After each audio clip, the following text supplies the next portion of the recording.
नमस्कार मित्रांनो, गणेशोत्सव, नवरात्र, दसरा आणि दिवाळी सणासुदीचे दिवस अगदी तोंडावर आले आहेत. सण म्हटलं की घरात गोडधोड बनणारच, मिठाई वाटली जाणारच. पण याच सणाच्या तोंडावर तुमच्या आमच्या स्वयंपाकघरातील साखरेचा गोडवा कडू होण्याच्या मार्गावर होता. गेल्या अवघ्या 2 महिन्यात साखरेच्या किमतीमध्ये तब्बल 40% प्रचंड वाढ झाली होती. किरकोळ बाजारात साखरेचे भाव 50% प्रति किलोवर पार केले होते. पण कोल्हापूर सारख्या मुख्य बाजारपेठेत हा भाव 5,350 रुपये प्रति क्विंटल या विक्रमी स्तरावर गेला होता. परिस्थिती एवढी गंभीर बनली होती की जगातील दुसरा सर्वात मोठा साखर उत्पादक देश असलेला आपला भारत तब्बल 10 वर्षानंतर परदेशातून साखर आयात करण्याचा ऐतिहासिक निर्णय घ्यावा लागत आहे. महागाई हा महागाईचा हा भडका नियंत्रणात आणण्यासाठी केंद्र सरकारच्या परकीय व्यापार महासंचालकाने हा अत्यंत मोठा आणि महत्त्वाचा निर्णय घेतला आहे. पाहूया आजच्या या व्हिडिओमध्ये. मी आकांक्षा तुमचं पुणे प्राईम न्यूज मध्ये स्वागत करते. केंद्र सरकारने 10 लाख मेट्रिक टन कच्च्या साखरेच्या आयात शुल्कावर पूर्ण सूट दिली आहे. ही मुदत 31 ऑक्टोबर 2026 पर्यंत लागू असणार आहे. हा निर्णय TRQ म्हणजेच ट्रॅफिक रेट कोटा अंतर्गत घेण्यात आलेला आहे. सोप्या भाषेत सांगायचं तर फक्त या ठराविक 10 लाख टनापर्यंत कोणताही आयात शुल्क म्हणजे टॅक्स लागणार नाही. या मर्यादेनंतर जुना कर पुन्हा लागू होणार आहे. या निर्णयामुळे परदेशातून येणारी कच्ची साखर भारत स्वस्त दरात घेऊन आणि ती रिफाईन करून बाजारात आणली जाईल. त्यामुळे साखरेचा पुरवठा वाढून दर नियंत्रणात येतील. पण मित्रांनो, इथे मोठा प्रश्न उपस्थित हा होतो की जो भारत जगाला साखर विकतो त्या भारतावर स्वतःची साखर आयात करण्याची वेळ का आली? साखरेचे भाव अचानक एवढे का वाढले? यामागे आहेत मुख्य 3 कारणे. तर चला तर मग जाणून घेऊया. पहिलं कारण आहे हवामान बदल.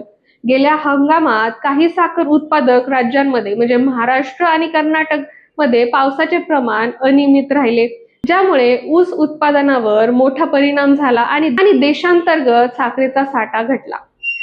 दुसरं आहे इथेनॉल निर्मितीवर भर देण्यात आला. गेल्या काही काळात सरकारने पेट्रोलमध्ये इथेनॉल ब्लेंडिंगला प्रोत्साहन दिले. त्यामुळे साखर उत्पादकांनी मोठ्या प्रमाणात ऊसाचा रस साखरेऐवजी इथेनॉल वापरण्यासाठी वळवला. आणि तिसरं आहे सणासुदीची मागणी. तर ऑक्टोबर महिन्यात सुरू होताच बाजारात साखरेची मागणी प्रचंड वाढली. वाढती महागाई आणि कमी पुरवठा यामुळे व्यापाऱ्यांनी दर वाढवले. सरकारने या आयातीच्या नियमावर एक खूप मोठा मास्टर स्ट्रोक मारला आणि तो समजून घेणे खूप गरजेचं आहे. पूर्वीचा नियम असा होता की पूर्वी जेव्हा भारतातील पोर्टवर असणाऱ्या रिफायनरीज परदेशातून कच्चा साखर आयात करायचे तेव्हा त्यांना अट असायची की त्या साखरेपासून शुद्ध साखर बनवायची आणि ती परत परदेशातच निर्यात करायची.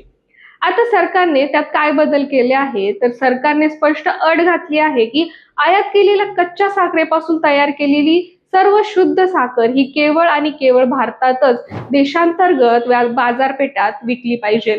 ती निर्यात करण्यात सक्त मनाई आहे. आता या अटीमुळे आपल्या देशातील बाजारपेठेत साखरेची अजिबात टंचाई भासणार नाही आणि साखरेचा तुटवडा तात्काळ दूर होईल. आता सर्वात महत्त्वाचा प्रश्न हा आहे की या निर्यातीमुळे सर्वसामान्य नागरिकांना काय फायदा होणार आहे? तर गेल्या 2 महिन्यात जे साखरेचे भाव हे 50 रुपयाच्या पार गेले होते त्यांना आता ब्रेक लागेल. साखरेचे दर स्थिर राहण्यास आणि थोडे खाली येण्यास मदत होईल. गणेशोत्सव, दिवाळीच्या काळात मिठाई, बेकरी प्रोडक्ट्स आणि हॉटेल व्यवसायांचा साखरेचा वापर मोठा असतो. पुरवठा वाढल्यामुळे सणाच्या काळात साखरेची टंचाई किंवा अडचण हा भाव वाढ होणार नाही. साखर महाग झाली की याचा थेट परिणाम मिठाई, बिस्किटे, शीतपेय अशा अनेक गोष्टीवर होतो. आता साखर नियंत्रणात राहिली तर या वस्तूंची महागाईवर रोख लावता येईल. मित्रांनो, भारत हा जगात साखरेचा सर्वात मोठा ग्राहक आहे. त्यामुळे देशातील 140 कोटी जनतेला सणाच्या काळात महागाईचा चटका बसू नये म्हणून सरकारने उचललेले हे पाऊल वेळेवर आणि अत्यंत गरजेचे मानले जात आहे. त्याच वेळी भविष्यात ऊस शेती आणि इथेनॉल धोरणाचा समतोल कसा राखायचा हेही सरकारसमोर मोठं आव्हान असणार आहे. तुम्हाला काय वाटतं? सरकार 10 टन साखर आयात करण्याचा निर्णय योग्य आहे का? तुमच्या भागात सध्या साखरेचा काय भाव सुरू आहे आम्हाला कमेंट करून नक्की सांगा. जर तुम्हाला ही माहिती उपयुक्त वाटली असेल तर व्हिडिओला लाईक करा आणि तुमच्या मित्रांसोबत शेअर करा आणि पुणे प्राईम न्यूजला सबस्क्राईब करायला विसरू नका.